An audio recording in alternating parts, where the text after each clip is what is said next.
Why is, the city of Benton, and it applies the same for the city of Calvert, why are they not chipping in on funding 911?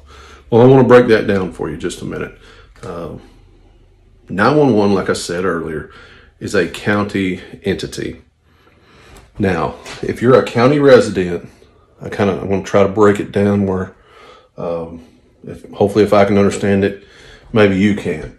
Your biggest taxes as a county resident are going to be your real estate taxes,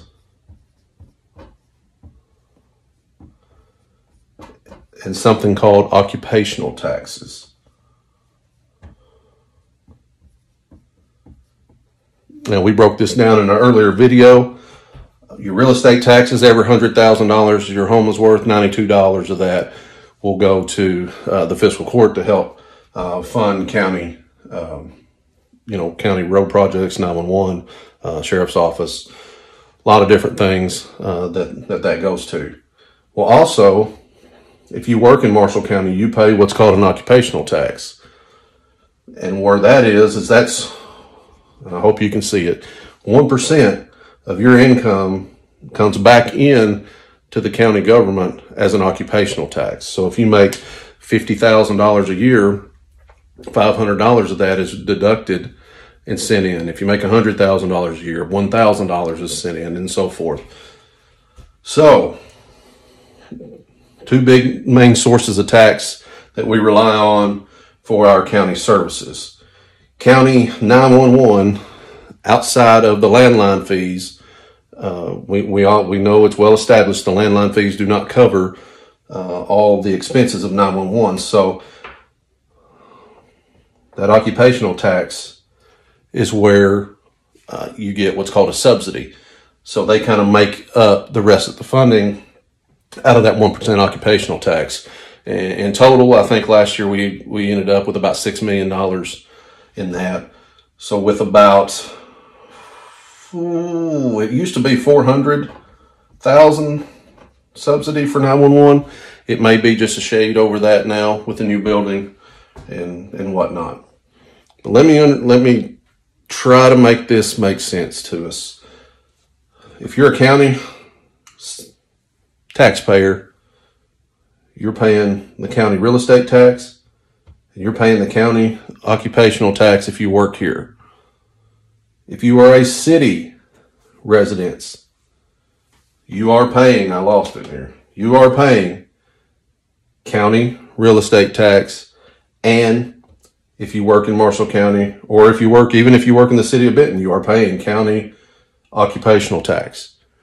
So regardless of whether you work in the county, or if you live in the county, or if you work in the city and live in the city, you're paying those two same taxes to the county government. Now, if you live in the city, you do pay a city tax to a different government entity, to the city of Benton, to where they have, you have extra police, you have your own fire department, you've got your own city street department, you've got several different maintenance departments that your city tax funds.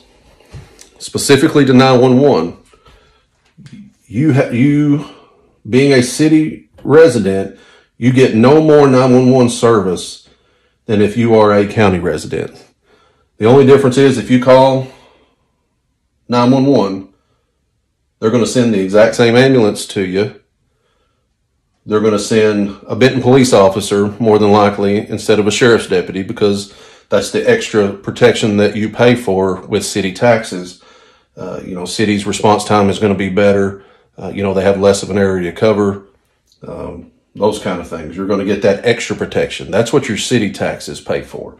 You don't get any extra services of 911. So I want to make that very, very clear. A city taxpayer is paying just as much for county taxes that's going into 911 than a county taxpayer is paying that goes into 911. So when we say, the city entities are not paying in, Calvert and Benton are not paying into the 911 to help chip in, because they shouldn't. Because why should you as a city taxpayer, because you as a city taxpayer fund that tax entity, you have already paid for your 911 services. No way should you, a city taxpayer, have to pay twice for what you're getting when you've already paid it on the county level.